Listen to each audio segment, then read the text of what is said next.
Contribution des médias pour la paix et le développement en période électorale. C'est autour de ce thème que se tient la conférence de l'Union des journalistes professionnels pour la promotion de la paix et du développement UJPD. Objectif, sensibiliser les journalistes à désarmer leurs plumes à la veille de l'élection présidentielle du 31 octobre prochain. Pendant cette période, beaucoup de choses se disent et beaucoup de choses vont se dire.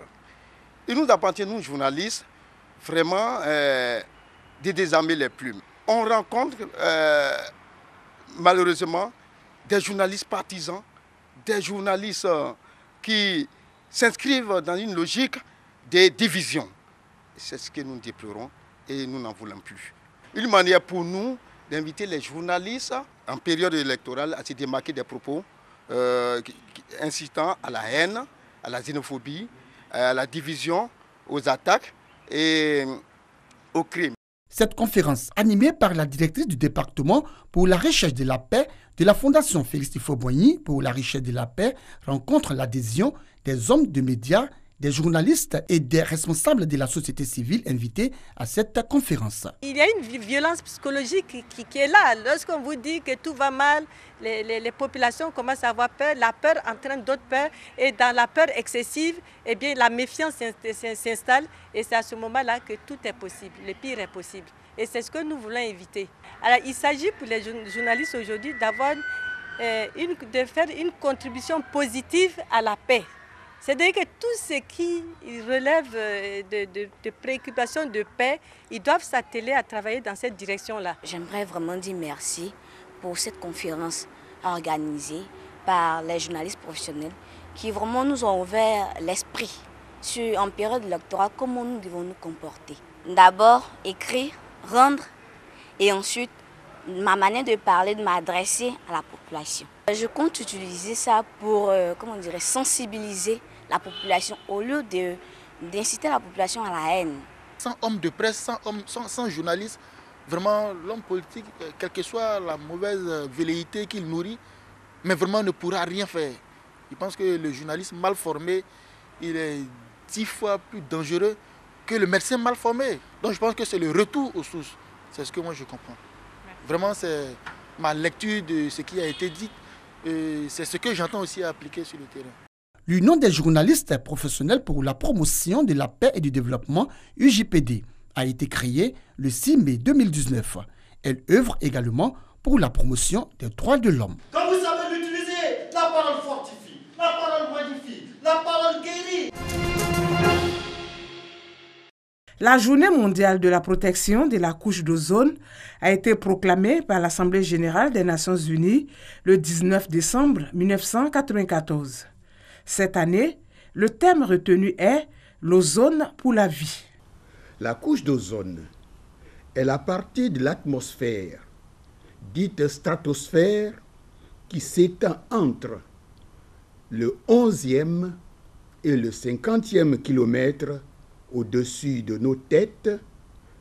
Dans les années 1970, les scientifiques ont observé un appauvrissement de celle-ci dû à l'utilisation d'un certain nombre de gaz par les humains.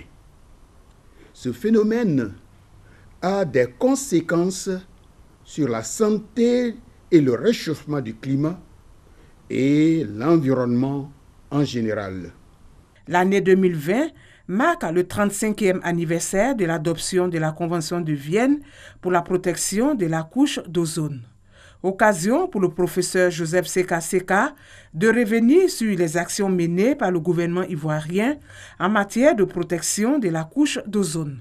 Ce sont notamment les cas des chlorofluorocarbone, CFC, ou frayons, utilisés dans la production du froid, la fabrication de la mousse et les aérosols qui ont été éliminés depuis le 1er janvier 2010.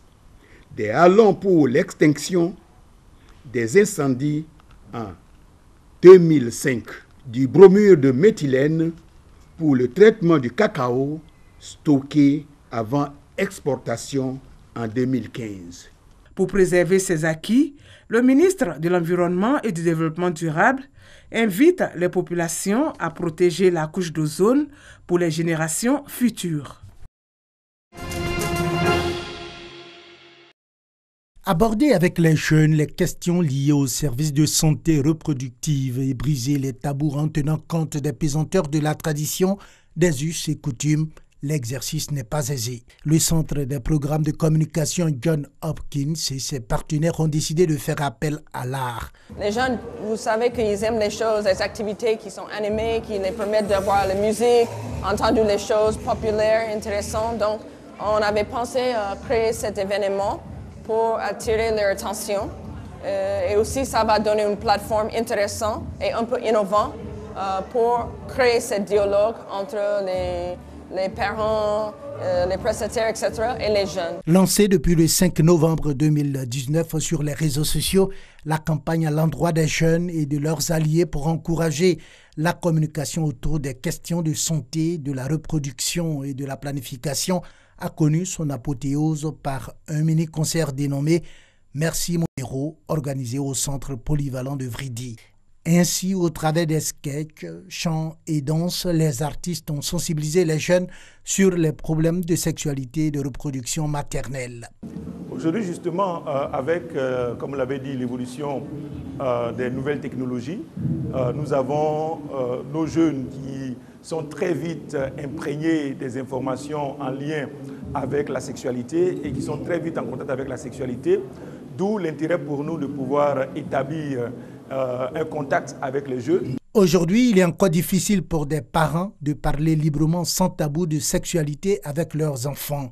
Le choix de l'art comme moyen de sensibilisation s'explique. Plusieurs modes de communication existent donc. On se rend compte que les jeunes s'affectionnent d'activités artistiques et donc aujourd'hui, aucun moyen n'est de trop pour pouvoir parler et sensibiliser donc autour de la planification familiale. Et nous pensons effectivement que l'art est un creuset important sur lequel on peut donc s'appuyer afin de passer le message convenablement.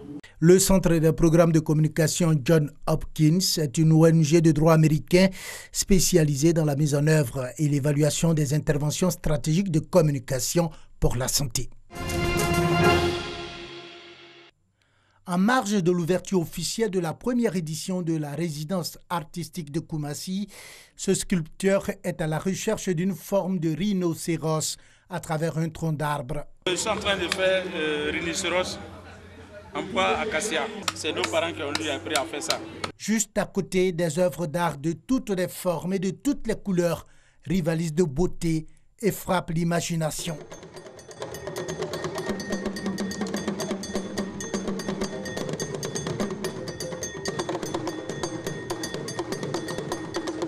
Ce n'est pas seulement une exposition des talents des artisans, c'est aussi une exposition de défis auxquels sont confrontés les acteurs qui ne demandent qu'à vivre de leur passion. Moi, je souhaite que l'État pense à nous comme un centre artisanal où on sculpte même le art et puis où les clients peuvent venir nous contacter direct.